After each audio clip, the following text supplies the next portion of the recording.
sheekhan inta idinkaga muuqdo waa sheekh dadka quraanka ku akhriyo wuxuu yiraahday hadda ka hor anigoo gabar iyo ninkeeda isla socdo quraan ku akhrinayo gabadhii sidaan quraanka ugu waday jin ayaa ka dulqayliyay markaas waxaan ku iraahday ka bax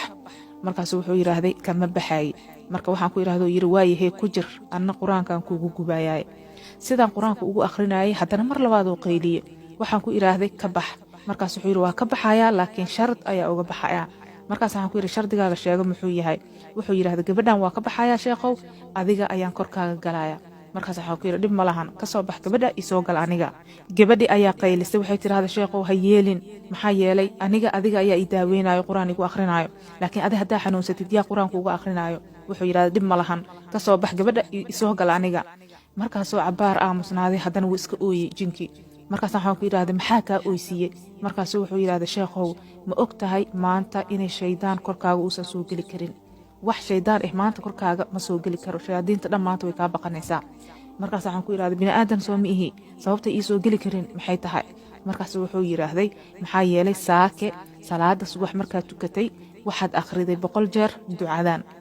laa ilaaha illa allah wahdahu la shariika lah له الملك وله الحمد وهو على كل شيء قدير سبحان الله صدق رسول الله أنا رسول صلى الله عليه وسلم وحو يراهدي تعادا ننكي دهو 100 jeer صبحي iyo habeenkii subaxa hadaa tiraahdi ilaa maqrib laga eedaamayo wax jinni iyo wax shaydaan korkaaga uma soo dhawaanayaan laano maalintaas oo dhan waa difaacan tahay korkaaga wax shaydaan uma soo dhawaanayo Allahu akbar maqrib kadib marka tiraahdi 100 jeer ilaa habeenkaas oo dhan wax shaydaan isma arkaysiin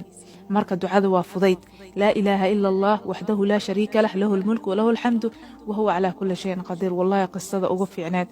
saaki aan dhageystay ay kamid ahayd alxamdulillah hadaadan dhihin hadda bilow dheh maalin walbana dheh habeen walbana dheh oo gali karo shayaadiinta dhammaanta way ka baqanaysaa markaas waxaan ku iraahday bini aadan soo ma ihi sababta ii soo gali karin maxay tahay markaas wuxuu yiraahday maxaa yeelay saake salaada subax markaa tukatay waxaad akhriday 100 jeer ducadan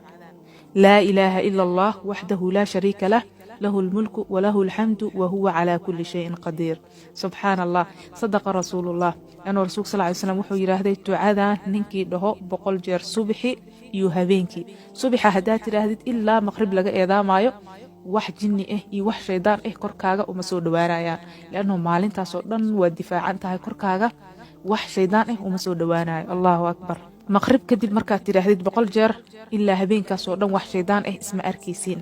marka ducada waa fudayd laa ilaaha illa allah wahdahu la shariika lah lahu almulku wa lahu alhamdu wa huwa ala kulli shay'in qadir wallahi qisada ugu fiicneed saaki aan dhageystay ay kamid ahayd alxamdulillah hadaadan dhihin hadda bilow dheh maalin walbana dheh habeen walbana dheh jazakallahu khairan walaalkan u sheer garay ilaahay hanugu anfaco